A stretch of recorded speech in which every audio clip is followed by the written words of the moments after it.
Bersama saya Masura Malak dalam rentasan berita edisi 1488. Antara paparan utama. Kepincangan yang sukar disorok.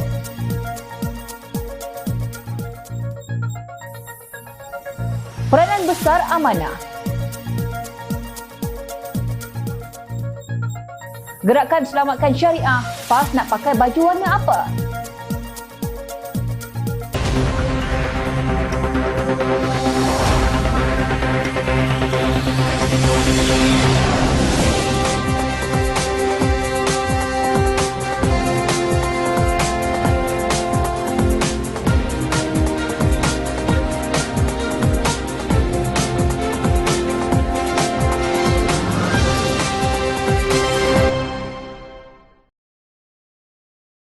Assalamualaikum dan salam sejahtera.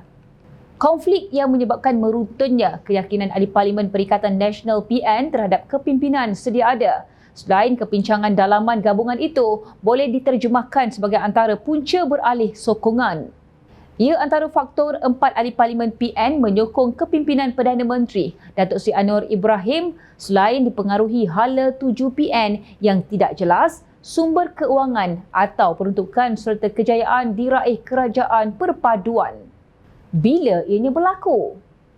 Ia berlaku selepas PN gagal mengontakan janjinya kepada rakyat bahawa gabungan itu dapat mengambil alih kepimpinan kerajaan pada Ogos dan kini gerakan itu dilihat semakin merudum.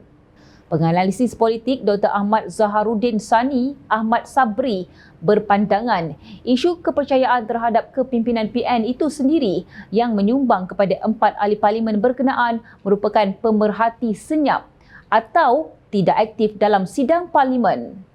Kemungkinan pemerhatian mereka terhadap isu di bawah PN tidak begitu meyakinkan rakyat terutama dalam kawasan mereka.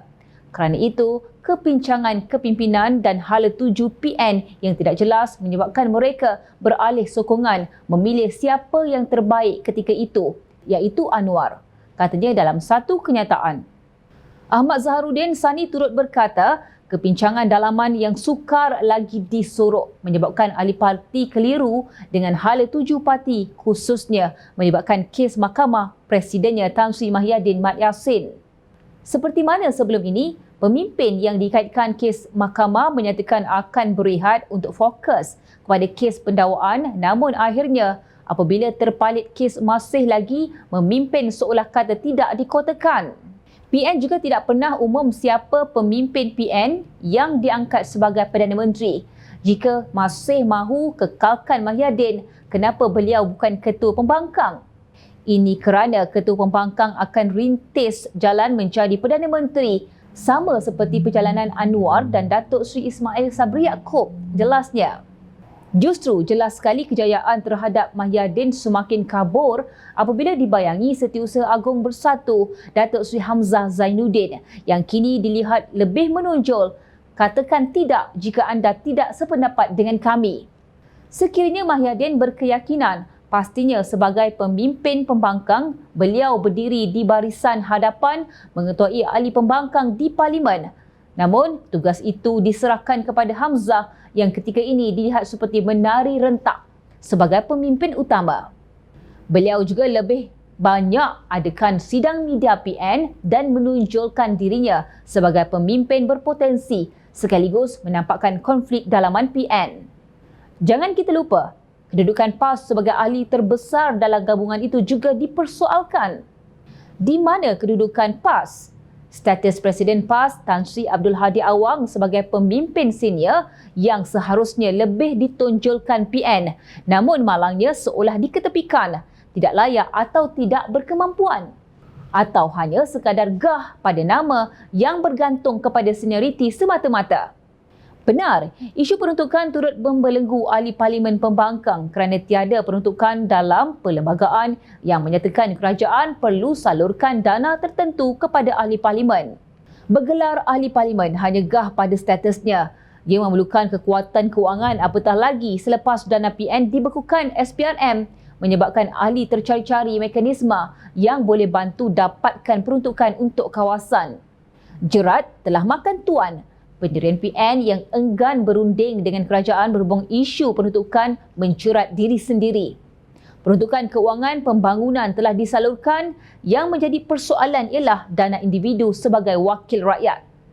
Sesungguhnya, kekangan kewangan menyebabkan sukar untuk ahli parlimen menyalurkan bantuan segera kepada pengundi di kawasan, seterusnya menghakis kepercayaan rakyat. Kelancaran pembangunan akan terjejas, bantuan segera bencana terbantut, maka mereka terpaksa memilih antara kekal dalam ego parti, menolak rundingan atau utamakan permasalahan rakyat. Tindakan mereka mungkin dikecam segelintir pihak, namun mereka dapat merasakan tindakan itu adalah untuk membantu rakyat. Mana harus diutamakan kepentingan peribadi atau isu rakyat. Biarpun tindakan itu boleh disifatkan berkepentingan peribadi, namun ia dapat membantu menyelesaikan isu pembangunan di kawasan diwakili. Kini, momokkan kerajaan perpaduan akan gagal seolah lenyap, malah akar umbi dilihat tidak lagi terikat pada gelombang dicipta sebelum ini yang kini semakin reda. Kepercayaan terhadap kerajaan dilihat meningkat. Tiada isu besar ketika ini boleh dijadikan agenda politik pembangkang. Lahirnya Parti Amanah Negara Amanah adalah sebagai pengikat antara dua parti besar PKR dan DAP di bawah panji Pakatan Harapan. Amanah yang ketika itu baru setahun jagung ditubuhkan memainkan peranan besar bagi meredakan gejolak politik yang tercetus selepas terkuburnya Pakatan Rakyat gabungan PKR, DAP dan PAS. Gabungan baru PKR, DAP dan Amanah telah melahirkan Pakatan Harapan yang kemudiannya mara ke gelanggang pilihan raya 2018. Sekaligus mengubah sejarah politik Malaysia ketika berjaya menawan Putrajaya dan membentuk kerajaan persekutuan. Kita ni budak, mereka kata, tapi budak yang matang. Masing-masing nak buat hal masing-masing dah, bila PAS habis keluar. Lalu, we become the glue. We glued back the two parties and kita duduk sebagai parti yang menyatukannya. Dan bukan saya cakap seronok nak lambung sendiri orang kata, tapi yang kata ini ialah daripada PKR sendiri, daripada DAP sendiri. Dan waktu itu Tun Mahathir pun kata macam tu, kalau tak ada amanah, tak mungkin kita dapat menang dalam pilihan raya. Sebab Pakatan Rakyat lumpuh apabila parti-parti komponen terlibat dengan beberapa percakaran sepanjang tahun 2015. Ketegangan DAP dan PAS kian memuncak apabila PAS memutuskan untuk membentang rang undang-undang hudud sekaligus melaksanakannya di Kelantan. Amanah yang terdiri daripada kelompok profesional progresif ditubuhkan beberapa bulan selepas Majlis Syurah PAS mengesahkan hubungan kerjasama politik dengan DAP. Susulan keputusan pilihan raya umum ke-15 PR15 November lalu, Datuk Seri Mujahid Yusof Rawa menjelaskan politik muafakat diperlukan bagi memenuhi lanskap politik semasa di Malaysia. habis dengan kekuatan amanah semaksimal mungkin macam mana pun, hebat Parti Amanah semaksimal hebat macam mana pun, tidak mampu berdiri sendiri dalam lanskap politik tanah air. Melainkan dia perlu mencari rakan, dia perlu mencari teman dari parti-parti lain yang boleh duduk bersama, bersetuju atas perkepakaran asas untuk memberi yang terbaik kepada rakyat Malaysia. Keputusan PR15 tahun lalu menyaksikan tidak ada mana-mana parti atau gabungan yang menang majoriti untuk membentuk kerajaan. Hal ini menyebabkan terbentuknya kerajaan perpaduan di bawah pimpinan Perdana Menteri Datuk Seri Anwar Ibrahim. Mujahid berucap ketika merasmikan mesyuarat Parti Amanah di Ceras beberapa hari lalu.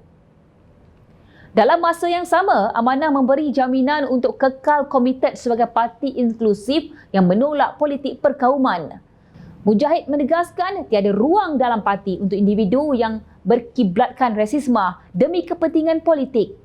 Tambahnya lagi, ia selaras dengan kesepakatan antara kepimpinan parti di awal penubuhan Amanah beberapa tahun lalu.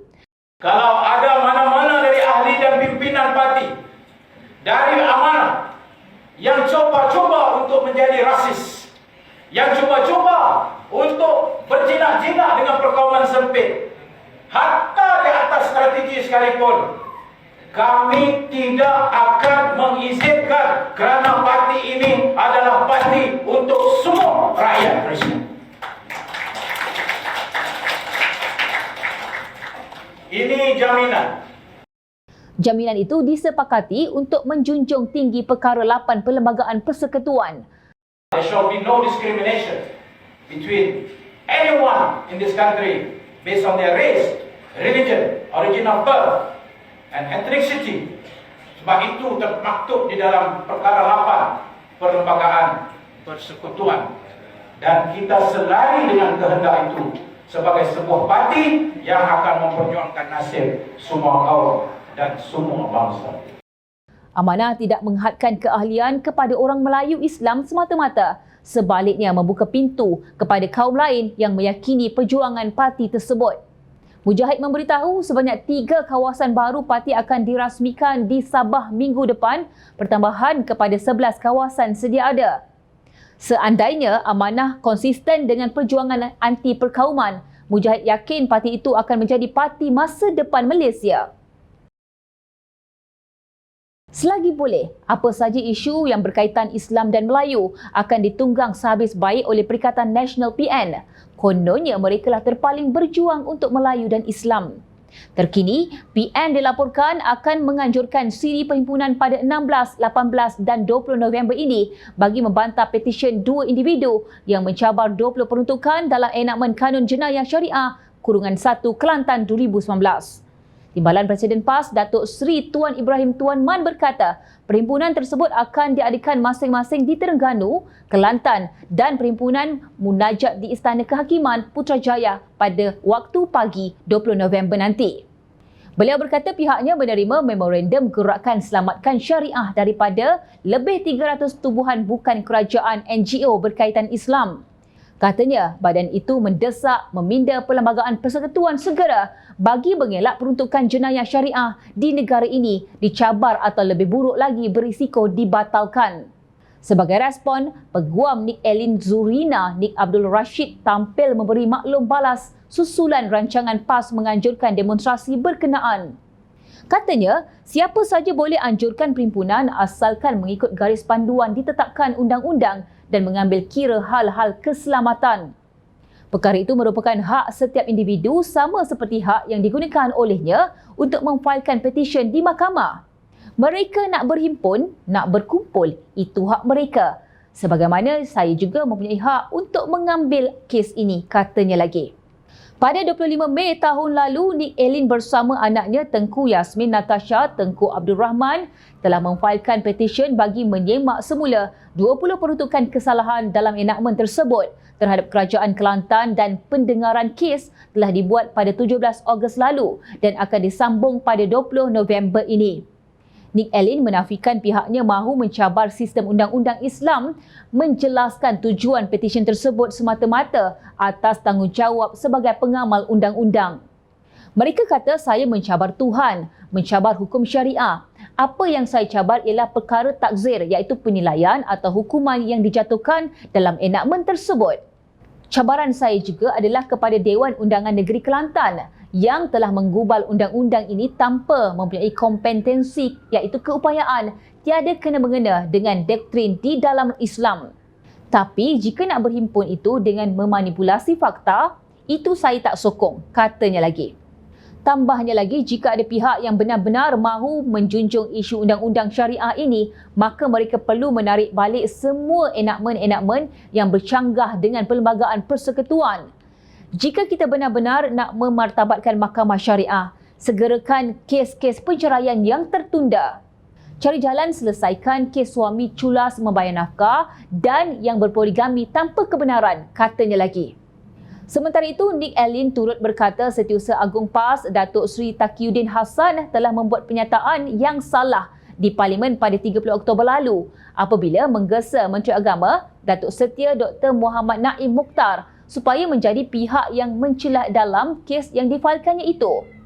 Taqiyuddin mendakwa kebenaran untuk memasukkan kes berkenaan ke Mahkamah Persekutuan diperolehi pada 2023 dan bertanya kepada Muhammad Naim siapakah yang menjadi kerajaan pada masa itu.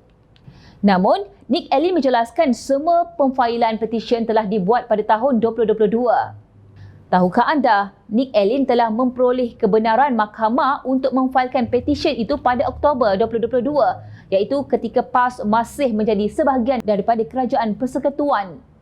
Beliau memfailkan notis usul untuk mendapat kebenaran pada 25 Mei 2022 dan mendapat leave iaitu kebenaran pada 30 September 2022. Manakala petisyennya difailkan pada 13 Oktober 2022, sama ada PAS sedar atau tidak, jawapan ada pada mereka. Sejauh mana keikhlasan PAS dalam memperjuangkan isu ini atau hanya sekadar menangguk di air keruh demi kepentingan politik mereka yang dilihat sudah kehausan modal dan semakin suram. Perhimpunan di Padang Merbuk KL dengan Lautan Ungu, apa kesudahannya? Kemana perginya perjuangan RUU 355 ketika itu apabila PAS menjadi kerajaan? Kali ini, baju warna apa pula yang hendak diniagakan PAS kepada para walaun untuk membentuk gelombang ketika perhimpunan?